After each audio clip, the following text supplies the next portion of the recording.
Isad. Sellepärast, et sest nendel on vaja rohkem tööd teha. Just isad tahavad kiiresti oma töö valmis saada. Ma arvan, et isad, kuna näiteks minu isa töötab üheselt ka. Ma arvan, et isad sellepärast, et need saavadki siis rohkem palka. Emad. Sellepärast, et kui nendel on töökoht, kus need teevad päris vähe, siis need tahavad siis ma arvan, et need võiksidki siis kodus rohkem koristada. Ja nagu tööd teha.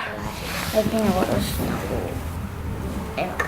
Minu arust emad sellepärast, et näiteks kui laps jääb haigeks, siis isa koju jäävad ema. Sellepärast, et isal on rohkem tööd teha ja emal on vähem, sellepärast, et emad teenivad vähem palka selle eest.